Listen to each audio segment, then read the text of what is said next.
It's been a few days, and Joe and I have had some time to process the Jorge Polanco move. How are we feeling about it now?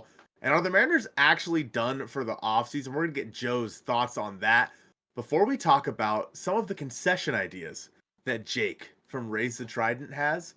Because what the hell else are we going to talk about with this Mariners offseason? We find ourselves just 10 days away from pitchers and catchers reporting to spring training, and there's still nothing to talk about. Thank you guys so much for watching episode 162 of the Hit It Here podcast, part of the Bleav Network, the APOC, the Gage Hosts, and the Michael T. Hobson episode of the podcast. Michael is our new top donor on the GoFundMe page to send Joe and I to spring training to bring you guys the best information possible from down there with a $370 dono. We are now up over the $1,000 mark. So Michael, thank you so much. Gage and APOC as well. Appreciate you guys and anyone else that's donated.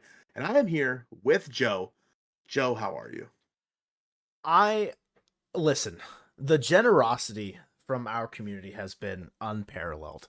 So from the bottom of my heart, the deepest and most true thank you. Like, it's incredible what just the way that people want to support, and that's just awesome, man. I wish the Mariners ownership would do something similar with their spending habits towards this team, personally. So obviously, was it Thursday? Had to have been Thursday. Yeah. Thursday. Big news, everyone. Jorge Polanco is back. Somehow, Palpatine returned. We went live, like, as soon as it happened. We were recording some members, like, the Mojovians. Shout out, y'all. We were recording some content for you guys. We finished up. I went to go take my dogs outside, and the Mariners signed Jorge Polanco literally within a minute of that happening. So then we sat back down and we hopped on a live, had like over 300 people in there just chatting about what the deal kind of looked like, and it was a great time. It was a good conversation. Great times, I think, is a little arbitrary, but regardless, Jorge Polanco, you guys know he's going to be the third baseman for the Mariners in 2025. His knee's healthy. They're praying on a bounce back. 1 year, 7 million, and then the $750K buyout at the end of 2020, like at the end of this season, if they don't choose to exercise the option. There's incentives that he can make up to 11 million this year if he does play well. I think the contract makes sense given what was available, what they could spend, and how the trade market kind of ended up going, not necessarily in their favor, but how the tide kind of just whittled away every possibility that it felt like the Mariners could acquire in the trade market. Jerry and Justin seemed like they kind of came up short this offseason with a big, some sort of masterclass trade. Unless something happens in the next 10 days, which I don't foresee that happening, the big moves are free agents. And those big moves being Jorge Polanco and Donovan Solano, I get why a lot of people might be upset. I think Polanco's a good move. I think I'm a little bit less sour on it than I was initially. I thought a lot about how his knee will hold up better at third base compared to second base, how Dylan Moore now fits better at second base because, I think that's his best position. And I'd rather him turn in double plays with JP than Jorge Polanco. And listen, Perry Hill worked his magic on third baseman for the last 2-3 years in Seattle with Gino and Josh Rojas. Hey, who's to say that Jorge Polanco can't do it himself? But Colton, are you feeling better about the Jorge Polanco signing since we talked about it on the live stream, where I was kind of, I was more so on the pessimistic side. I think I'm coming around to it a little bit now that I think about it and where the roster kind of sits. Are you feeling the same way or not really? Yeah, I think that for me, it's always been two trains of thought with the Polanco deal. I think that you can be on both sides here and say, I'm not mad that the Mariners re-signed Jorge Polanco. I'm mad at what the re-signing of Jorge Polanco signifies, what it represents. It represents the concession of the Mariners saying, hey, we swung and missed on this trade, and this trade, and all roads, where did they lead you? Right back to Jorge Polanco. That the classic, I think it's Thanos, right? Yeah. The Thanos quote. And I think it was Ty that said that, actually, that quote. So Ty, I stole that from you. Let's steal something else from Locked On Mariners here. Colby said that the $7 million that you're paying Jorge Polanco, whatever, if he reaches the incentives to get to $11 million or whatever it is, you're going to be more than happy paying him that much money, because that means he was probably well worth it. We don't know what the incentives are yet. It might be based on plate appearances. It might be based on maybe like an all-star team or something like that. Who knows? But overall, I think bringing back Jorge Polanco is a fine move. And I've said it many a times, it should be the third or fourth best move of your offseason. Unfortunately, as of right now, it's probably your best move of the offseason, is bringing back Jorge Polanco.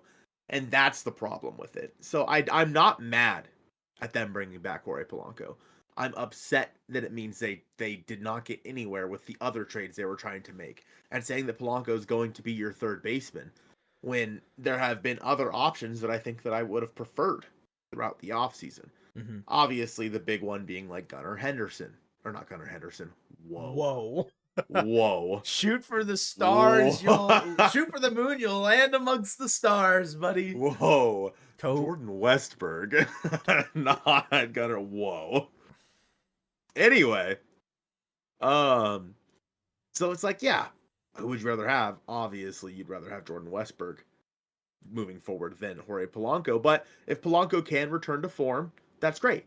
The thing that scares me about it the most is, and I think this has been a pretty common theme here that we've heard about this move, is this move, the Mariners really Bleav in a bounce back for Jorge Polanco.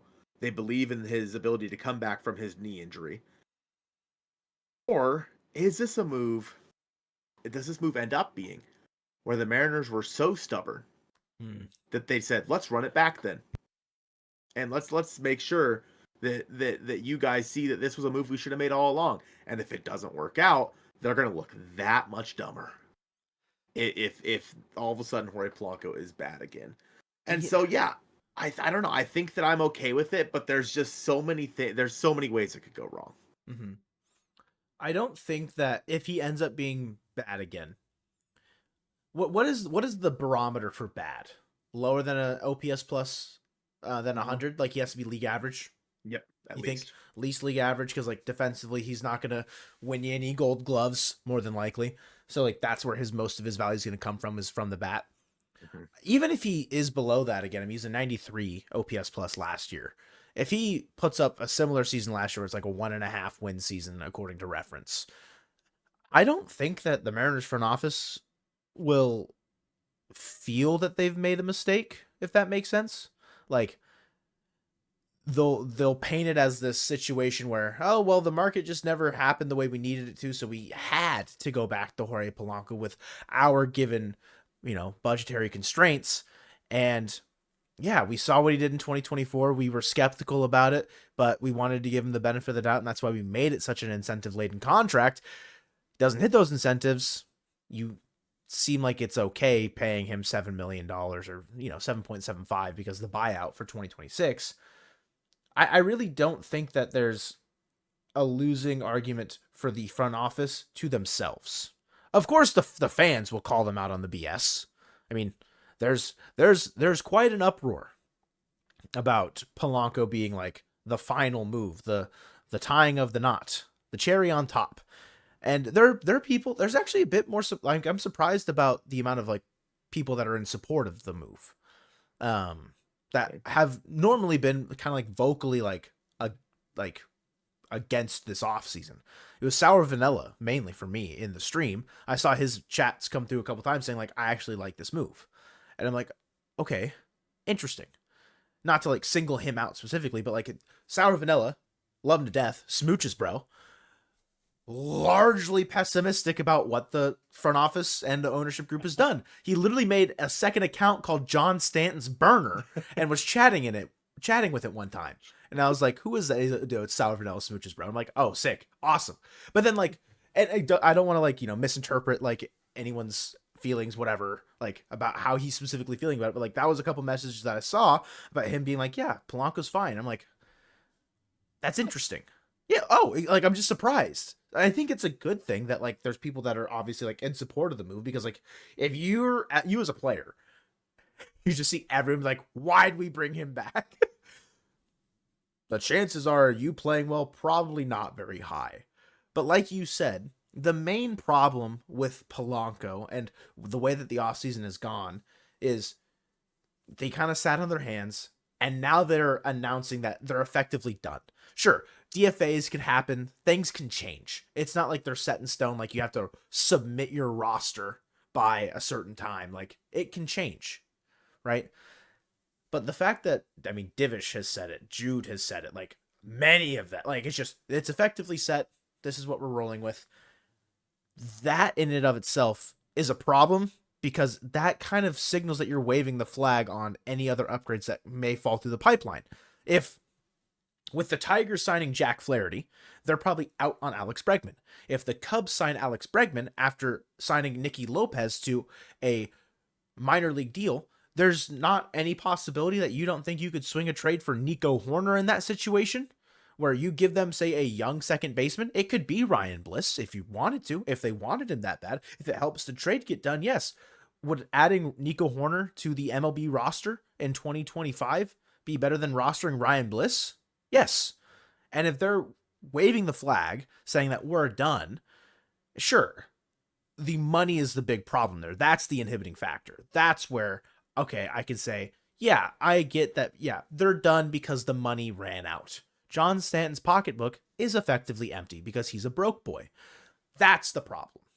That's why the we're done thing makes sense, but it also is still like embarrassing that that's where it's at. Because if Nico Horner becomes available and you don't pounce on it because second base and it is like still a relatively like Dylan Moore being your everyday second baseman, it's not great. You'd rather him get less plate appearances, be more successful in those plate appearances, and give more so to a perennial 4-win guy like Nico Horner, who could set the table for you at the top of the lineup. Like, there's just so many moves that I think can still be made if the ownership group wasn't just a big group of idiots. I don't know. There's a lot more rude things I could say there, but I understand where them being done is causing big rifts in the fandom, because you never want to hear that your team's done when it still doesn't feel like your team is like that much better from 2024 to 2025. I was worried you were going to steal my line there.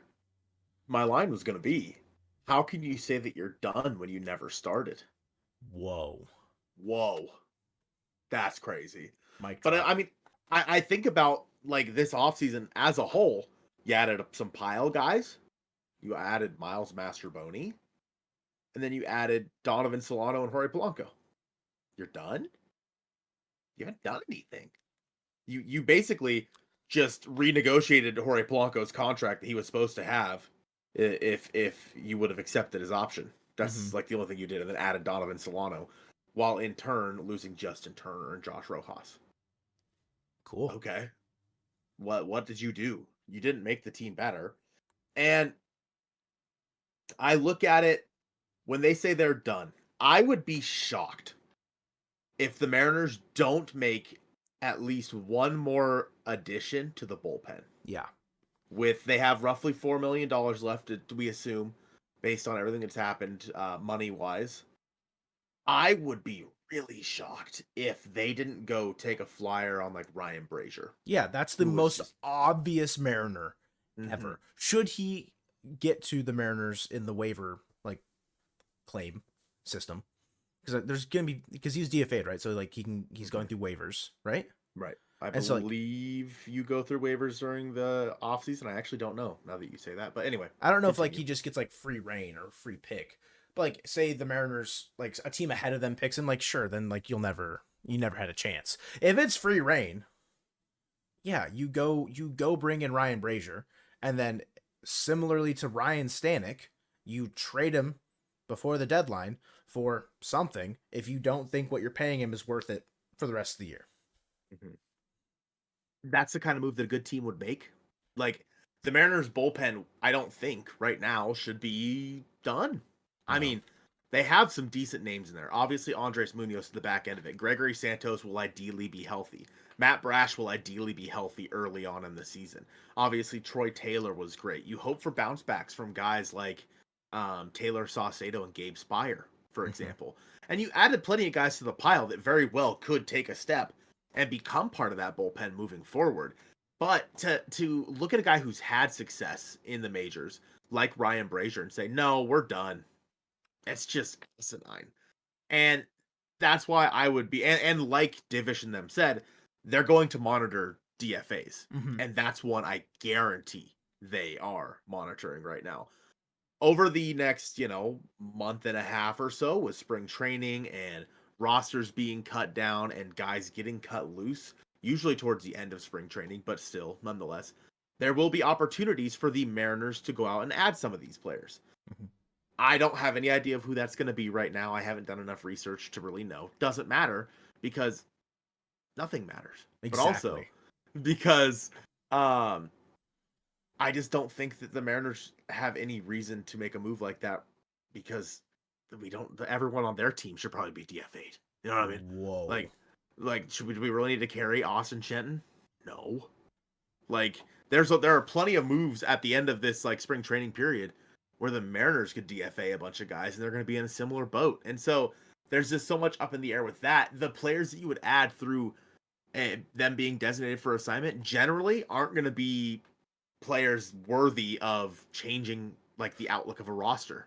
Mhm. And so, whatever. Like, if you add Ryan Brazier, do I feel better about the bullpen? Probably. At Yeah. least for him to compete for a spot in spring training. Whether or not I don't think he should be guaranteed a spot. I think the only people that should be guaranteed a spot next year in the bullpen is probably Andres Munoz, Troy Taylor, maybe Trent Thornton, Colin and Colin Snyder. Snyder. Sure. Like, that's it. Like, those four, I think, should be the only ones that are guaranteed a spot.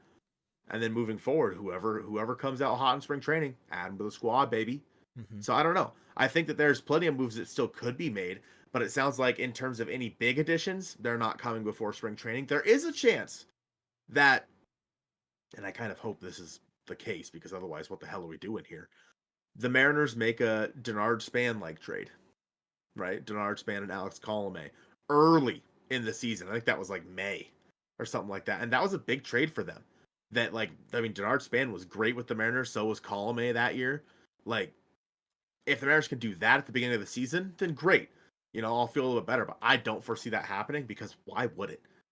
When these trades could have been made this offseason and it didn't happen. Why would they all of a sudden 2 or 3 weeks into the season be like, yeah, okay, now we'll make the trade? Doesn't make sense.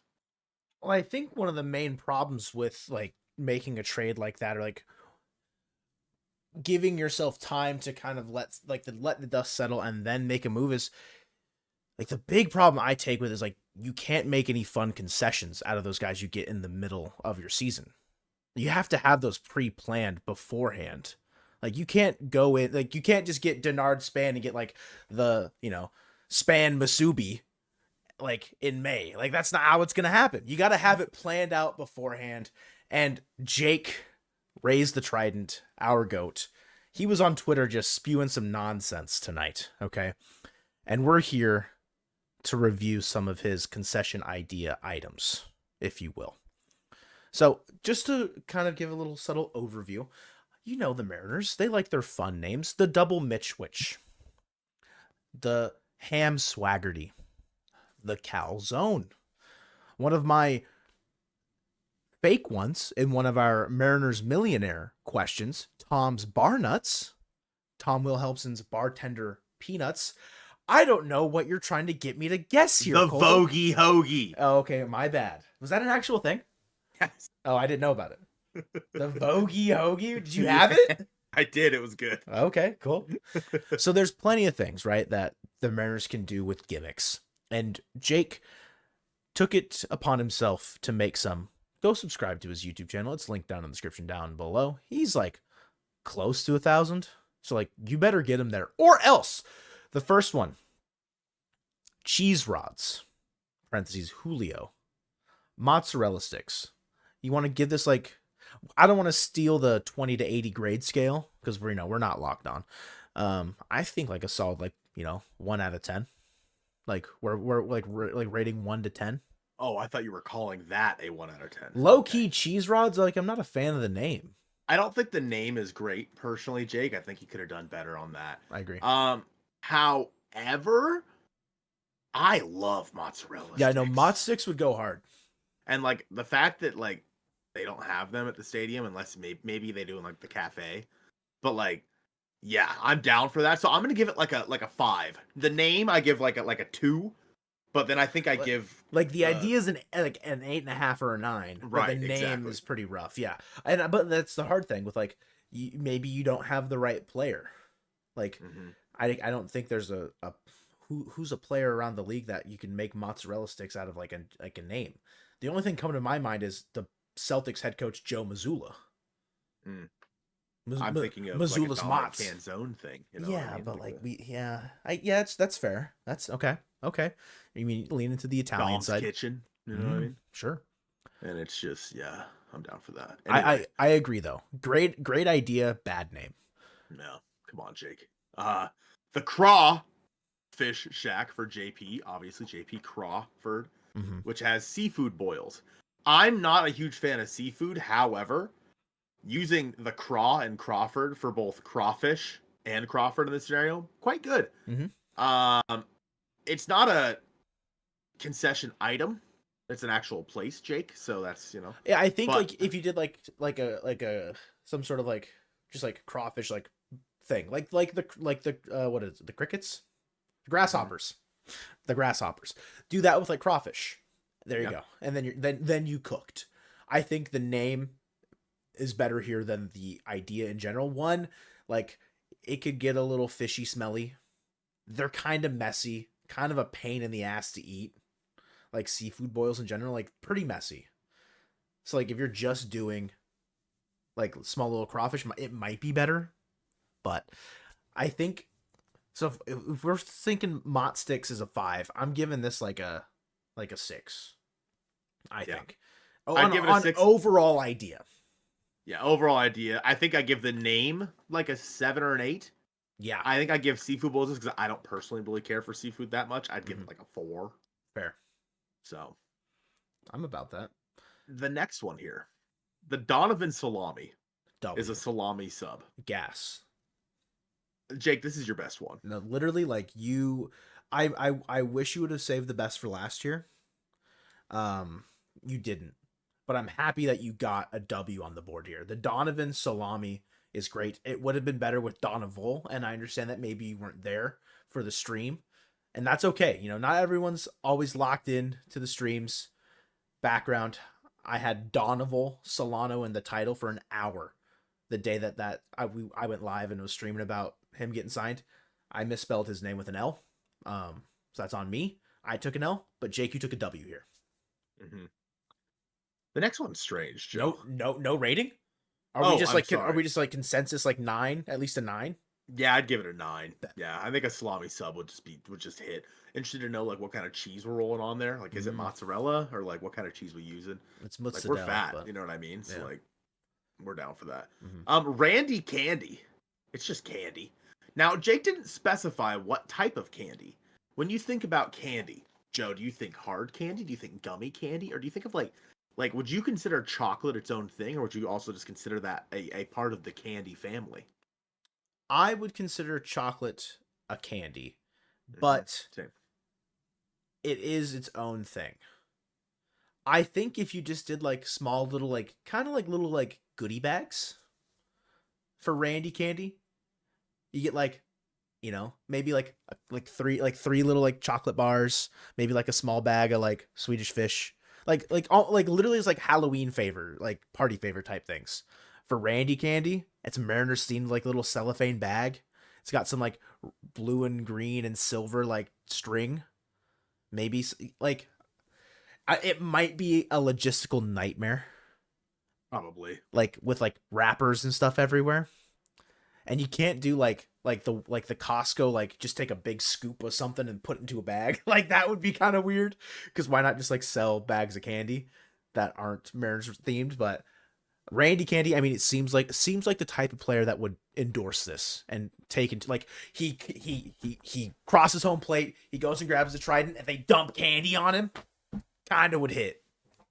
I think that what I would prefer more is like little candies. Cotton candy. Wait, cotton candy. Cotton candy's a thing. Why not just like Randy's cotton candy? No? Yeah.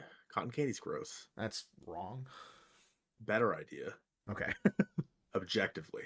Okay. Better than your idea. Okay. I don't know what they were called, but they were like these little candies. They were like probably like the size of like, I don't know, a Tic Tac. And they were in like a specific shape and they were colorful. It was like one was yellow, one was blue, whatever. Are you They thinking of round. Runts? Maybe. I might be. Was there like one that was literally like a banana shape? No, but okay, that's a great that's not what I'm thinking of, but that's a great, so picture Runts, okay? But they're all shaped like Randy with his arms crossed. Talk about a logistical nightmare, maybe on the manufacturing side. I love it. Randy Candy like gets like 7. Yeah, I was gonna say like 6.5 to a 7 is where I'm at. Mm-hmm. Now, Hmm. So this is interesting. It's a pretty out there idea from Jake. You know, like the Milwaukee Brewers, their slide. Mm-hmm. This is kind of what I was thinking when I saw this. It's a roller coaster, and it's called Puke Rayleigh. Not a concession. No, it's just like a thing, like an amenity. If people lined up and willingly got on the Puke Rayleigh, I might kind of hand in my Mariners fandom. Like, I don't know if I want to associate with people that willingly go on a ride called the Puke Rayleigh. Okay. Personally, I would agree with that. I mean, I don't like roller coasters as it is. Yeah. Let me run this by you, though. Okay. An entire Luke Rayleigh theme park. So we have the Puke Rayleigh roller coaster. We have the Spook Rayleigh, which is a haunted house. Okay. Yeah. You with me? We have the Fluke Rayleigh, which it's like a movie theater, and you walk in and it's just a 2019 Washington Nationals World Series run. We have the Duke Rayleigh, where it's just like the Dukes of Hazzard car. Right? Okay. Sure. Yeah. Are we all wearing booty shorts at least? Absolutely. Okay. I always am. Yeah. Yeah, I'm in for that. You're kind of out of options there. Yeah, like with like near rhyme words. But no, I'm in. The idea like a Luke Rayleigh theme park. He's the kind of character that would get one. Yeah. Where would you put it though? I would buy out so other ballparks. The other ballparks are really good about having like a complete like almost like Wrigleyville, for example. Mm-hmm. The Mariners need to do that.